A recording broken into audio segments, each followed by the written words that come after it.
Welcome to the Crafty Nana channel, the Pond Edition. I usually share with you budget-friendly home decor DIYs. So this is going to be a little different. I'm sharing with you pictures from the first phase of my new pond build. Before I show you more pictures of the new pond, let me give you the backstory. 3 years ago, while on vacation in Arizona, we decided we wanted a pond. So we flew home and started digging a hole by hand.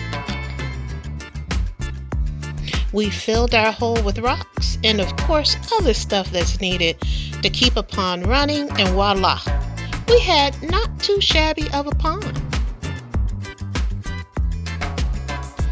We prettied the pond up a little by adding some flowers to cover the back of the waterfall, and of course we had to add a few in the pond. We added some lights and tiny fish that were no bigger than your finger. Now let's fast forward 3 years. Same time of the year, we went to North Carolina for a friend's wedding. We get home and began working on a new pond build.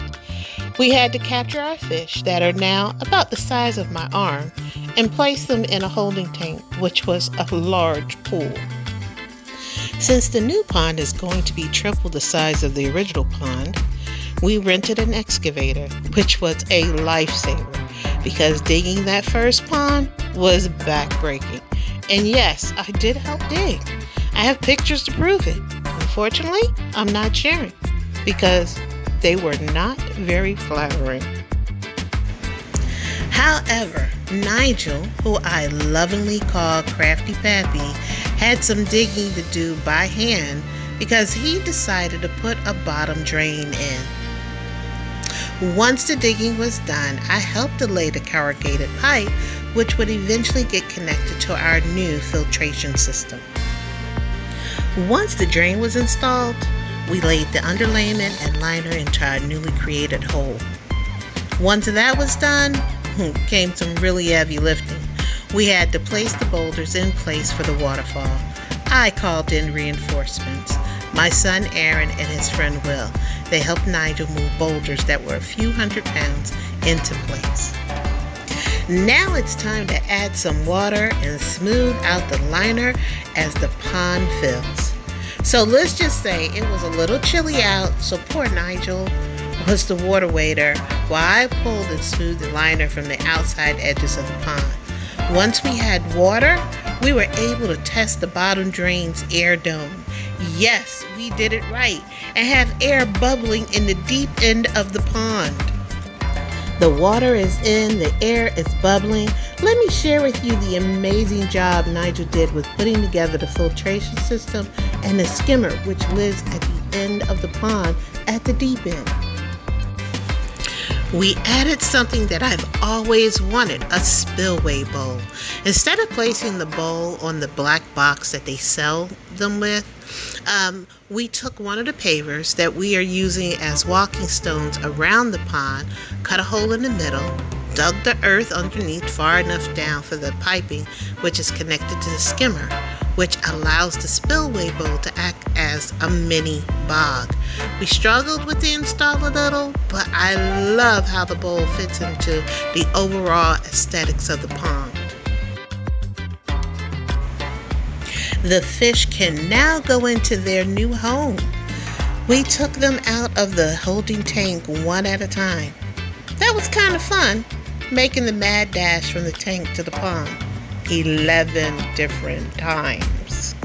Let's just say it wasn't as easy as it looks to move the fish to their bigger home, but it looks like they like their new home and the air dome. I washed pebbles and added them to the spillway bowl while Nigel worked on getting the waterfall hooked up and running. We also laid a few of the walking pavers around the pond. I love how it's all coming together. At this point, we are about a full week in on the build.